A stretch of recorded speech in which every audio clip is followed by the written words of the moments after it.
Dawn in the desert. A new day sets alight a scene of strange, decaying beauty. A rocky wilderness, yet there is growth and color here, for irrigation schemes are transforming a place which has changed little since biblical times and beyond. The Negev desert. This is Israel, and the Negev is just one thought-provoking throwback in this land with an ever-present past. The Mount of Beatitudes, the traditional site where Jesus delivered his Sermon on the Mount. The new sanctuary of the Beatitudes stands at the crest of the mountain. Here, among hills steeped in silence, there's tranquility, seclusion. For the holidaymaker, that old cliché, getting away from it all, becomes reality in this holy land. Long, warm summers are enough to tempt any tourist, and a casual ride along trails beaten out by the hooves of history is confirmation of the serenity in a land which is so old, yet so young.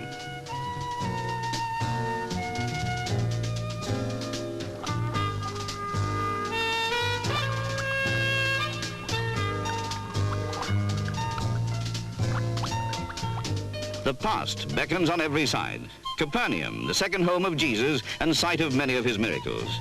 In its synagogue, he delivered some of his sermons.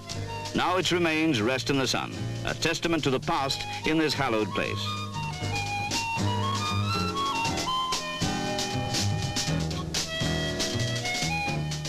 Yet in this ancient land, the sophistications of the 20th century seem no anomaly.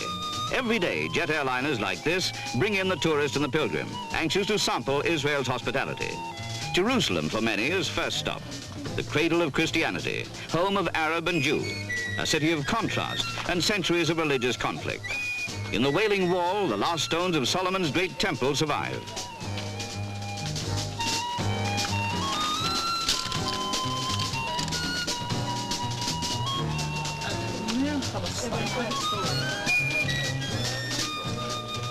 Jerusalem's contrasts are evident in Nazareth, too. The new and the old mingled in jumbled juxtaposition. Nazareth, where Jesus spent his youth. Once a Christian stronghold captured by the Crusaders, then retaken by Saladin and others, Nazareth's slow and measured pace belies its far from peaceful past.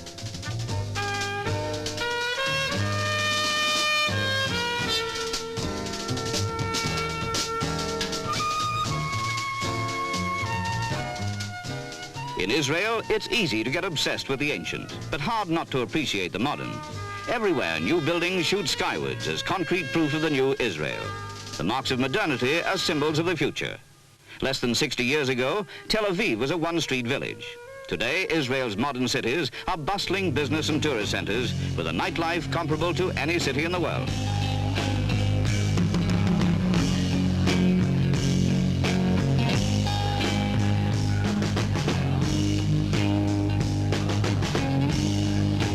But even here, among the discotheque set, you'll find those ever-present links with yesterday. A traditional dance revives the past.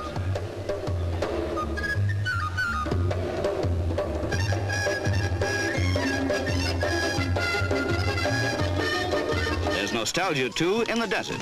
Ride out with the Bedouin tribesmen for a desert gallop that will remain an indelible holiday memory.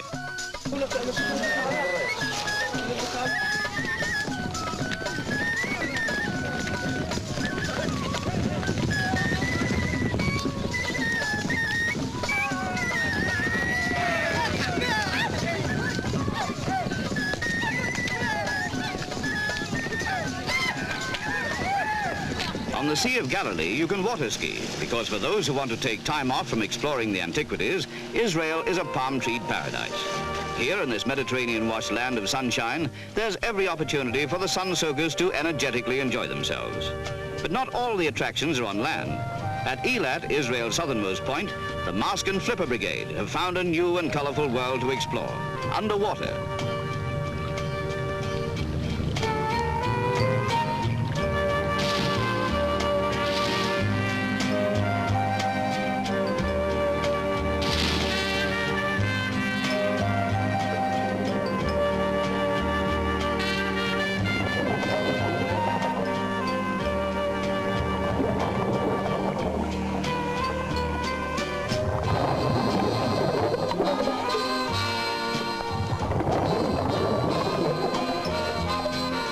The landscape may be constantly changing in parts of Israel, but there's no man-made change to the coral beauty under the sea.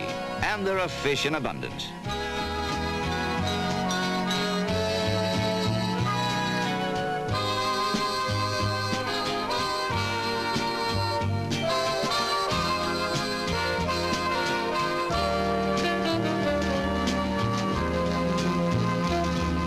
This is the lowest point on Earth, and here there's a natural phenomenon of world renown, the Dead Sea. The concentration of salt is so great that it's impossible to sink.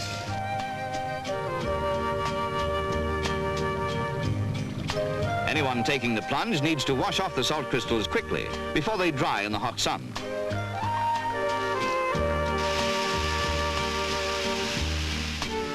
There's water in abundance, fresh water all around.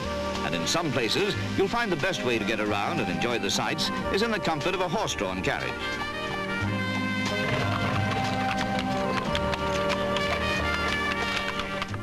Bethlehem has air-conditioned buses to get you about, and here too there are strong religious ties. A model of the Nativity recalls the birth of Christ, and Bethlehem is also revered by the Jews as the birthplace of David.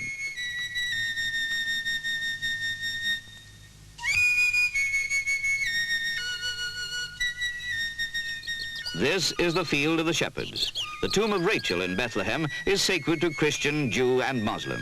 Because of its holiness to Christianity and Islam, Bethlehem was saved from much of the destruction that once ravaged many of the towns in this area.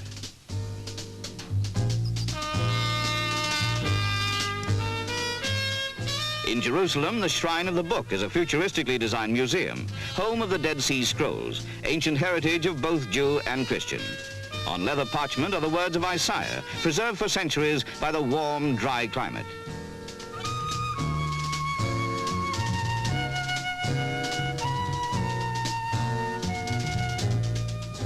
Israel's coastline has become a holiday playground. Modern hotels have sprung up all along the Mediterranean seashore, offering something for everyone.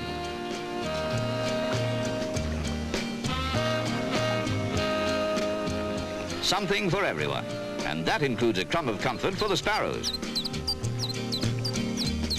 Acre can match any of Israel's cities when it comes to turbulent history.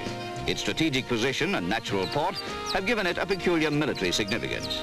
TV aerials challenge the ancient spires for skyline supremacy, for there's an ancient and modern mix-up in Acre too. But this is the place to soak up your final memories of Israel. And perhaps it's significant that you leave Israel in jet-age luxury.